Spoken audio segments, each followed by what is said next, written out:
Shalom, selamat pagi semua. Kembali lagi di ibadah remaja Gemis Mahanaim.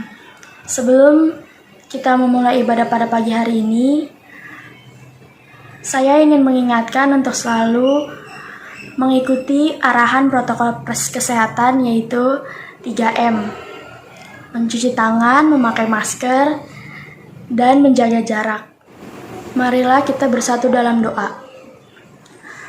Tuhan Allah Bapa yang di surga, kami datang kepadamu mengucap syukur dan berterima kasih atas kekuatan dan nafas kehidupan yang sudah Tuhan berikan kepada kami semua. Sebentar lagi kami akan memulai ibadah remaja pada pagi hari ini. Kiranya Engkau memberkati ibadah remaja pada hari ini. Hanya di dalam nama Tuhan Yesus kami berdoa. Amin. Teman-teman, sebelum kita memulai ibadah kita pada hari ini, kita akan mengangkat satu pujian, Ku Cinta Keluarga Tuhan.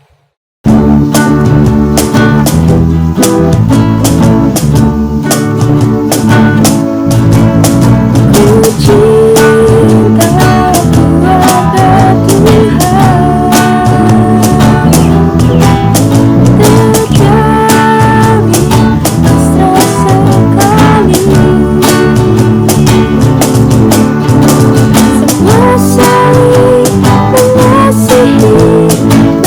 mesra sekali.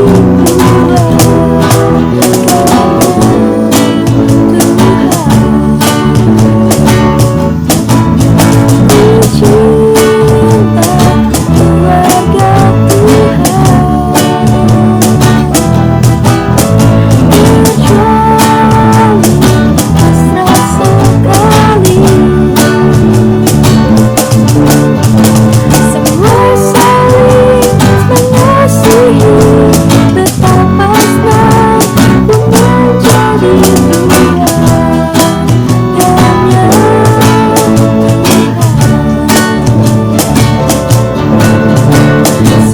saling mengasihi, betapa senang ku menjadi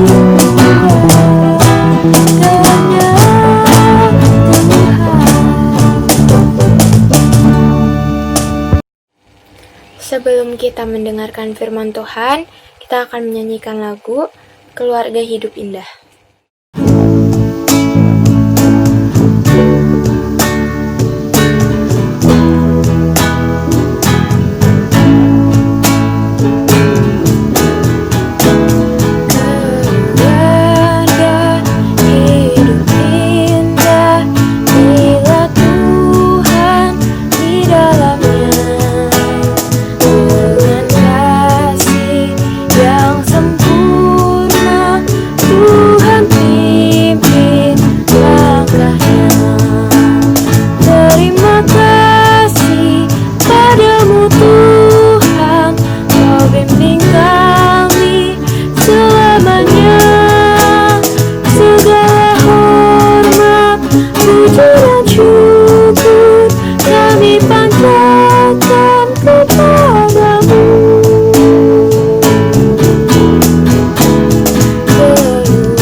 Adik-adik, sebelum kita masuk dalam pembacaan firman Tuhan, mari kita bersatu di dalam doa. Tuhan Yesus di surga, hari ini ya Tuhan, di dalam ibadah online kami saat ini Tuhan, tiba kami akan mendengarkan firman-Mu.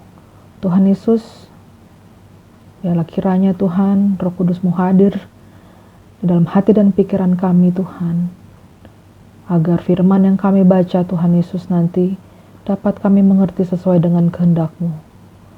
Tuhan, Bantu kami juga untuk berkonsentrasi di ibadah online kami ini ya Tuhan Yesus. Terima kasih banyak ya Tuhan. Inilah doa sembahyang kami ya Tuhan Yesus. Terpujilah nama-Mu Tuhan Yesus. Amin. Adik-adik, ketemu lagi hari ini sama Kak Cepi. Pembacaan kita hari ini terambil di Efesus 6 ayat 1 sampai 4. Buka Efesus 6 ayat 1 sampai 4. Kak Cepi akan bacakannya ya buat kalian. Taat dan kasih. Hai anak-anak, taatilah orang tuamu di dalam Tuhan, karena haruslah demikian. Hormatilah ayahmu dan ibumu. Ini adalah suatu perintah yang penting, seperti yang nyata dari janji ini, supaya kamu berbahagia dan panjang umurmu di bumi. Dan kamu, bapak-bapak, janganlah bangkitkan amarah di dalam hati anak-anakmu, tetapi didiklah mereka di dalam ajaran dan nasihat Tuhan. Oke, demikian pembacaan kita. Adik-adik, hari ini tema kita adalah menjaga ruang yang aman. Menjaga ruang aman. Adik-adik, siapa di antara kalian yang udah pernah dengar KDRT? Mungkin ada beberapa dari kalian yang udah sering dengar KDRT ya. KDRT itu kekerasan dalam rumah tangga. Dan Kak Cepi harap sih di antara kita semua tidak ada yang mengalami itu ya. Mudah-mudahan ya. Nah, adik-adik,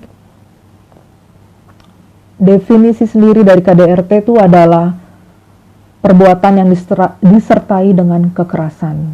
Perbuatan yang disertai dengan kekerasan, baik itu kekerasan fisik, kekerasan seksual, kekerasan psikologis, dan atau penelantaran. Nah, penelantaran itu juga termasuk di dalamnya, jadi nggak bicara soal kekerasan fisik aja ya. Kekerasan verbal juga itu masuk ke dalam kategori kekerasan dalam rumah tangga. Atau juga perampasan kemerdekaan secara hukum dalam lingkup rumah tangga, atau juga pemaksaan, ya kan? Nah, semuanya di dalam lingkup rumah tangga. Nah, adik-adik, hal ini nyata masih terjadi di tengah-tengah kita. Mungkin di antara kita sering dengar ada suami istri berpisah karena salah satu alasannya mungkin karena kekerasan dalam rumah tangga, KDRT. Atau juga ada yang misalnya di rumahnya punya mbak, dan mbaknya misalnya tidak dikasih makan, ada yang disiksa, itu termasuk KDRT juga. Adik-adik, hal ini sering terjadi biasanya bagi mereka yang lemah. Kenapa sering terjadi pada perempuan sama anak-anak? Ya karena mereka dianggap lemah, dan memang kenyataannya itu sering terjadi terhadap perempuan dan anak-anak.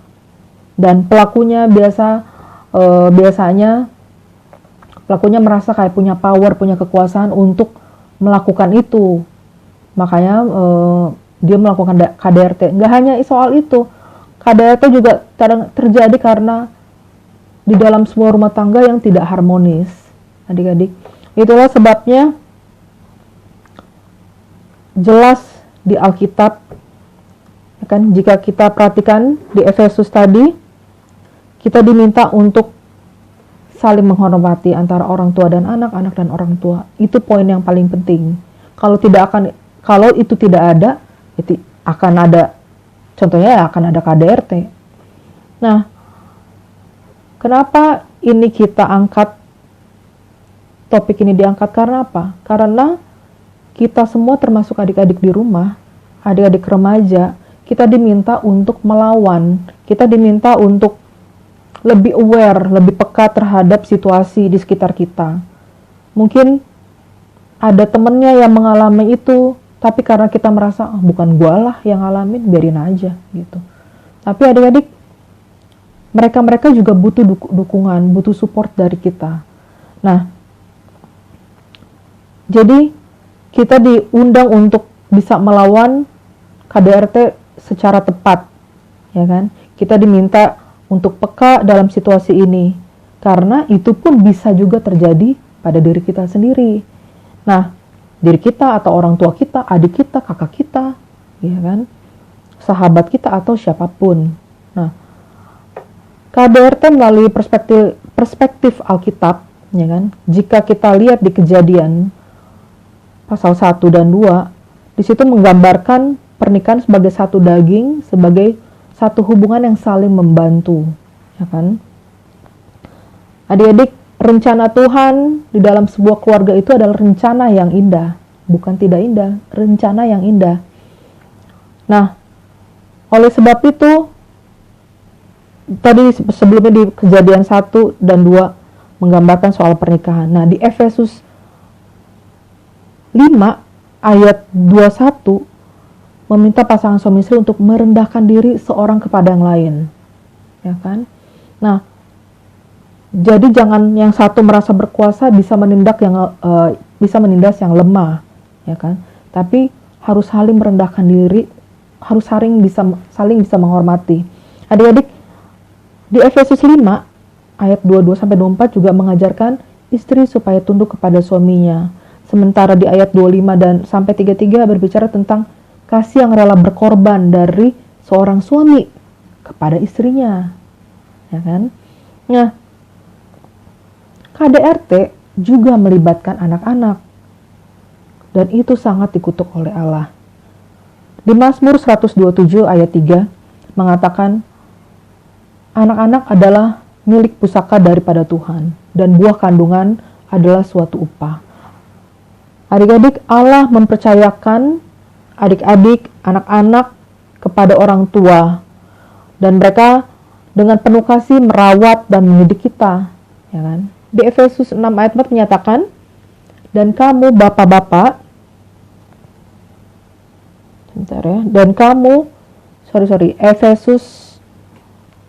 Efesus 6 ayat 4 mengatakan, dan kamu bapak-bapak janganlah bangkitkan amarah di dalam hati anak-anakmu, tetapi didiklah mereka dalam ajaran dan nasihat Tuhan. Nah, itu juga bisa dilihat di Kolose 3 ayat 21. Ini kita lihat KDRT dalam perspektif Alkitab, ya. Maksudnya bahwa jika semua apa yang ayat Alkitab ini kita jalankan dengan benar, ya kan, kita bisa memahami dengan baik dan benar, tidak akan ada itu KDRT. Nah, tapi terkadang kita sebagai anak suka salah ngerti, ya kan? Terkadang kita menganggap orang tua kita itu terlalu keras mendidik kita. Adik-adik, keras dan disiplin itu dua hal yang berbeda. Terkadang kita mengasal-artikan kayak jangan pulang malam-malam, ya kan? Habis makan itu cuci piring, ya kan? Terus pulang sekolah langsung ganti baju. Gitu. Kadang-kadang kata-kata itu menjadi hal yang menyebalkan di kuping, gitu. Padahal itu hal yang penting. Karena apa? Di kemudian hari kita akan hidup mandiri. Kita harus mengurus diri kita sendiri. Dan hal-hal yang kita terima sejak kita muda, sejak kita kecil, itu akan menjadi bekal dalam kehidupan kita ketika kita hidup mandiri. Tapi di saat ini kadang-kadang terdengar kayak orang tua gue ngatur banget sih, gitu. Kadang-kadang kita berpikir bahwa apa yang mereka lakukan itu terlalu ngada-ngada. Saat itu Paulus memberi nasihat agar jemaat di Efesus melaksanakan apa yang menjadi kewajiban dari setiap anggota keluarga, yaitu anak-anak harus menghormati kepada orang tua dan orang tua mengasihi anak-anak. Dan ini harus tetap dijaga dan dipelihara, sebab jika tidak, maka akan terjadi ketidakharmonisan. Dan itulah pangkal dari semuanya. Pangkal dari kekerasan dalam rumah tangga karena tidak ada keharmonisan dalam relasi di setiap anggota keluarga, ya kan? Akibatnya adalah KDRT. Dan Allah tidak menghendaki kita saling menyakiti. Allah tidak menghendaki kita saling menindas satu dengan yang lainnya. Secara khusus di dalam keluarga, ya kan? Adik-adik, KDRT merusak kehidupan masa kini dan di masa yang akan datang, di masa depan. Efeknya berjangka panjang. KDRT sendiri sudah berusaha diatasi, ya kan? Baik melalui jeratan hukum, ya kan? Dan masing-masing ringan beratnya itu semua hukumannya sudah ada dan sudah jelas. Yang paling berat bisa dapat jeratan hukum itu sekitar 15 tahun dan ada dendanya juga. Nah, namun sekalipun ada jeratan hukum, praktek-praktek KDRT itu masih saja terjadi di sekitar kita. Masih sering orang melakukan itu karena merasa mampu menindas, mampu atau mempunyai power untuk melakukan itu, ya kan? Dan karena merasa bisa menekan orang lain. Nah, adik-adik, ada beberapa anak-anak di dalam kondisi tertentu, anak-anak yang mengalami kekerasan dalam rumah tangga itu, mereka memiliki trauma, ya kan? Memiliki trauma yang masih berdampak dari dia kecil, atau sampai hari ini, atau dari hari ini sampai ke masa depan, jika itu dialami saat ini, ya kan? Ada trauma-trauma, ada rasa-rasa yang tidak merasa aman, insecure, ada yang merasa rendah diri, dan proses penyembuhan itu butuh waktu yang cukup panjang, ya kan? Jadi kita harus punya andil untuk membantu mereka, ya kan? Jika kita menemukan ada saudara, teman, atau siapapun yang mengalami itu, ya kan? Nah, adik-adik, KDRT adalah tindakan yang mendukakan hati Tuhan. KDRT itu sangat membuat Tuhan itu sedih, karena gambaran dalam sebuah keluarga buat Tuhan itu adalah harusnya indah, ya kan? Idealnya, ya kan? Tapi jika sampai ada KDRT, sudah pasti membuat Tuhan sedih. Nah, harusnya di dalam sebuah keluarga itu kita mendapatkan keamanan, ketenangan, ya kan? Tidak merasa was-was, tidak merasa takut, ya kan? Karena kadang-kadang hal-hal sedih yang paling membuat kita sedih apa? Ketika keluarga kita atau siapapun mengucapkan kata-kata yang tidak nyaman, itu membuat kita sangat sedih. Karena apa? Datangnya dari keluarga sendiri, ya kan? Nah, oleh sebab itu Allah ingin baik si korban ataupun si pelaku, dua-duanya mengalami kesembuhan, dua-duanya menjadi sembuh, hatinya itu menjadi sembuh kembali, ya kan? Luka-luka yang pernah ada di dalam hati kita itu harus sembuh, ya kan? Dan semua itu berproses panjang. Untuk itu kita ataupun gereja melalui konseling-konseling keluarga, konseling-konseling rumah tangga punya peran dan andil yang besar dalam masalah-masalah KDRT ini, ya kan? Nah, adik-adik, kita semua, tua ataupun muda, kita punya hati dan perasaan, dan itu bisa terluka. Jadilah orang-orang yang mampu menghormati adik kita, kakak kita, orang tua kita, saling menghormati, saling menjaga keharmonisan. Dan saat ini di masa saat ini yang kita akan lebih sering bertemu dengan keluarga, dengan orang tua, dengan adik, kakak, frekuensi kita bertemu itu akan lebih sering, dan konflik mungkin ada, ya kan? Jaga hati dan pikiran kita untuk tetap selalu berpikir positif, baku sayang, saling membantu, ya kan? Karena situasi saat ini memaksa kita untuk bisa menerima keluarga kita, saudara kita apa adanya. Karena kita lahir dari siapa, itu adalah Tuhan yang membawa kita di dalam keluarga ini, ya kan? Saya sebagai anaknya si ini, saya sebagai kakaknya si dia, saya sebagai adiknya si dia. Bukan kita yang milih, tapi Tuhan yang menentukan. Oleh sebab itu, hargai mereka, cintai mereka satu dengan yang lain, saling mensupport, saling menolong satu dengan yang lain, ya kan? Agar apa? Agar hidup kita lebih ringan. Perjalanan hidup kita hari demi hari ini yang sudah cukup sulit, lebih ringan dengan memiliki keluarga yang saling sayang, saling mensupport dengan yang lain, saling menghormati.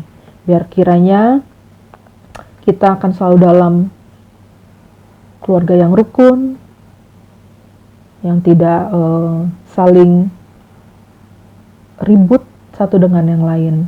Semoga Tuhan akan selalu menolong kita, keluarga kita, dari sekarang sampai nanti.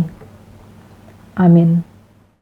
Kita akan memberikan persembahan kita. Sebelum kita memberi persembahan, kita akan menyanyikan lagu Bagai Raja Wali.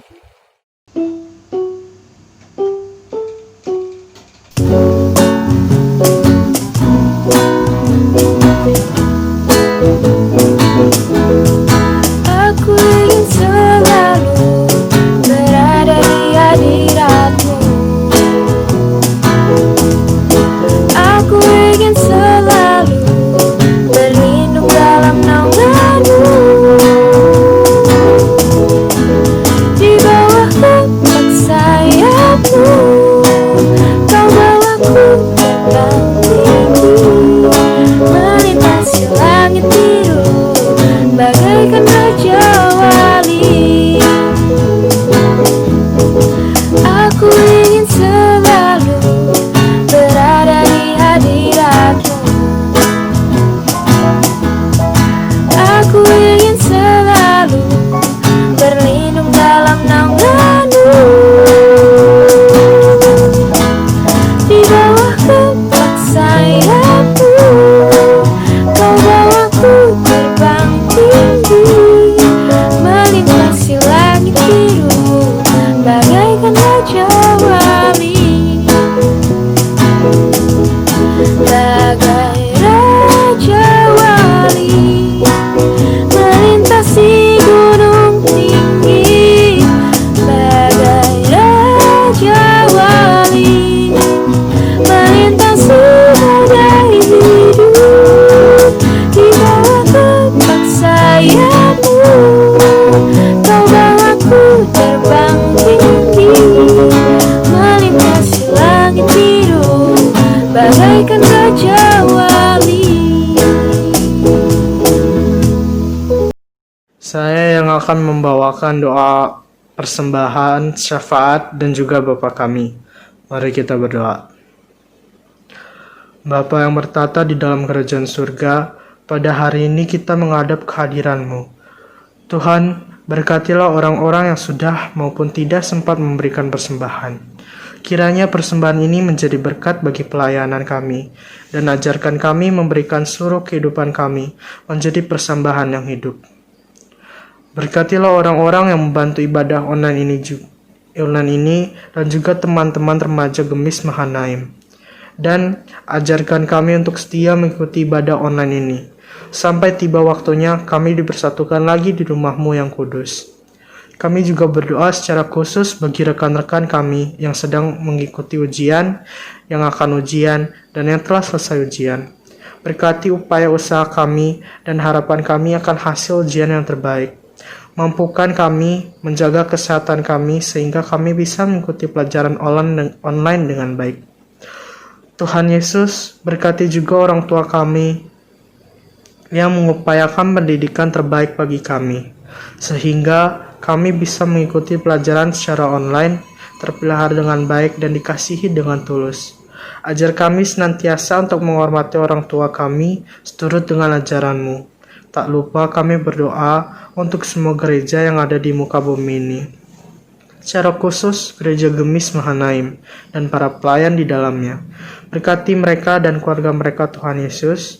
Melalui mereka berkat-Mu tercurah atas kami, dan ajar mereka untuk setia dan tulus dalam melayani. Berkati juga semua program dan pelayanan gereja meskipun ruang gerak mereka terbatas. Tetapi kuasa-Mu yang ajaib mampukan mereka untuk menjalankannya. Terima kasih Tuhan Yesus. Kami juga berdoa untuk bangsa dan negara kami. Tolonglah para pemimpin bangsa dan negara kami, mampukan mereka untuk menjalankan roda pemerintahan dengan setia dan tekad yang baik dan benar. Di saat ini di mana ekonomi turun, terjadi banyak tenaga kerja yang tidak memiliki pekerjaan dan wabah pandemi yang semua membutuhkan penanganan khusus dan kebijakan. Berkati dokter dan para medis juga yang mengupayakan agar teman atau keluarga kami dapat ditangani dan dilayani saat terkena wabah COVID-19. Sehat-sehatkan mereka Tuhan dan ajar kami untuk mengikuti protokol pemerintah menghadap pandemi COVID-19. Dengarlah doa kami ini Bapa, yang kami bawakan hanya di dalam nama Yesus yang mengajarkan kami berdoa.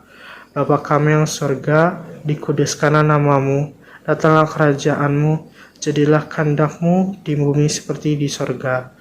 Berikanlah kami pada hari ini makanan kami yang secukupnya, dan ampunilah kami akan kesalahan kami seperti kami juga telah mengampuni orang yang bersalah pada kami.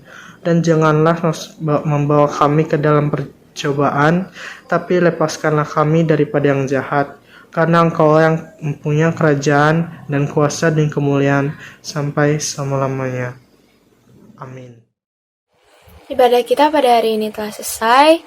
Sebelum kita mengakhiri ibadah kita pada hari ini, kita akan menyanyikan lagu penutup, Jangan Lelah.